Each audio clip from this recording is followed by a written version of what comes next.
అదేవిధంగా జనరల్గా ఏంటంటే ఈ రోజు ఉన్న బిగ్గెస్ట్ కంఫర్ట్ ఏంటంటే సీజీలో రెయిన్ వేయటం. నేను అడిగింది అంటే అట్లా వద్దు అంటే అట్లా వద్దు, ఒరిజినల్ రెయిన్లోనే షూట్ చేద్దామని చెప్పి ఆ సన్నని మబ్బు కవర్ చేసినప్పుడే షార్ట్ తీశారు. అండ్ ఒరిజినల్ రెయిన్సే మొత్తం మోటార్స్ అన్నీ కొని దాని సెటప్ అంతా కొని ఇంచుమించు బ్యాక్గ్రౌండ్లో 1 కిలోమీటర్ రోడ్డు తడిపేవారు. అండ్ ఇంచుమించు చుట్టుపక్కల ఉన్న మట్టి గిట్టి అంతా ఇంక్లూడింగ్ ఎక్కడన్నా షూట్ చేస్తే, ఎందుకంటే వర్షం కురిసినప్పుడు మొత్తం కూడా తడిగానే ఉంటుంది అంతా కూడా. ఆ తడంతా వీళ్ళు షార్ట్కి ముందు ప్రిపేర్ చేసుకోవడం, ఆ ఎండాకాలం కదా అది ఎండిపోయేది ఫట్టని, మళ్ళీ షార్ట్ అంటే మళ్ళీ క్రియేట్ చేయడం. అరవింద్ గారు ఏంటంటే యూనిట్ అమలాపురం వెళ్ళింది రావట్లేదేంటి అంటే చివరికి వర్షాకాలం అయిపోయి వచ్చారు వీళ్ళు. అది ఒరిజినల్గా అయితే అయ్యింది. బట్ సినిమాలు సెకండ్ హాఫ్ చూసినప్పుడు ఏంటంటే కొంచెం మరీ రెయిన్ ఎక్కువ అయిపోయింది అన్న ఫీలింగ్తో కొంచెం యాక్చువల్ కొన్ని సీన్స్ తగ్గించుకున్నాం, రెయిన్లో ఉన్న సీన్స్. ఎందుకంటే లేదంటే మీకు ఏమవుతుందంటే థియేటర్లో ఎప్పుడైతే ఆ డీటీఎస్లో కానీ ఇట్లో కానీ ఆ రెయిన్ సౌండ్ అలా వెళ్తున్నప్పుడు ఒక ఇయర్కి ఒక హాఫ్ అన్ అవర్ 45 మినిట్స్ తర్వాత తెలియని ఒక అన్కంఫర్ట్ స్టార్ట్ అవుతుంది. అది ముందే ఊహించి కొన్ని తగ్గించుకున్నాం. యాక్చువల్లీ షూట్ చేసిందైతే కనుక రెయిన్ వెర్షన్ మొత్తం ఒకటి ఉంటుంది.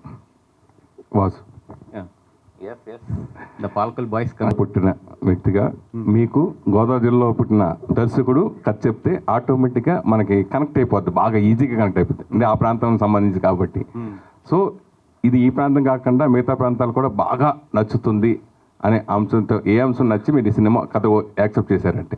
ఫస్ట్ ఆఫ్ ఆల్ సురేష్ గారు, మీరు ఇంత ఫార్మల్గా ఇంత నీట్ క్వశ్చన్స్ అడిగితే మీకంటూ ఒక ఇమేజ్ ఉంది జనాల్లో, దయించి దాన్ని పాడు చేయకండి. మీ మీద మాకు ఒక ఎక్స్పెక్టేషన్స్ ఉన్నాయి. నెక్స్ట్ వస్తా.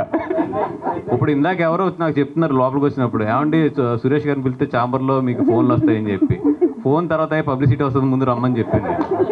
థ్యాంక్ యూ పిలిచి. నువ్వు ఎట్లా కొన్ని క్వశ్చన్స్ అడిగితే ఓకే, నెక్స్ట్ వస్తాను, దాని తర్వాత వస్తా. ఫస్ట్ దీనికి సమాధానం చెప్పండి. అంటే మనం కనెక్ట్ అవుతాం కదా, మనం రియల్ లైఫ్లో మనం ఏం జరిగినా ఏది ఉన్నా అన్ని చూసుంటాము. అది చెప్పేటికి అంతలా గంటన్నర సేపు నవ్వి మళ్ళీ గ్యాప్ ఇచ్చి మళ్ళీ చేసే సినిమా చేసే అందుకోసం అడిగా. సురేష్ గారు, ఇప్పుడు నేను పుట్టినప్పుడు వచ్చారు మీరు ఇండస్ట్రీకి. మీరు సంతోషం మ్యాగజైన్ స్టార్ట్ చేసినప్పుడు నేను స్కూల్కి వెళ్తూ ఉండేవాడిని. అక్కడ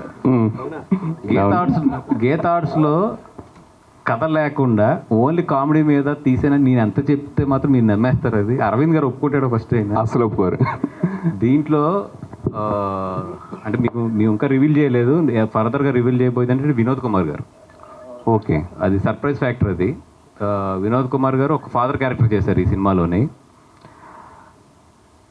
అంటే మనం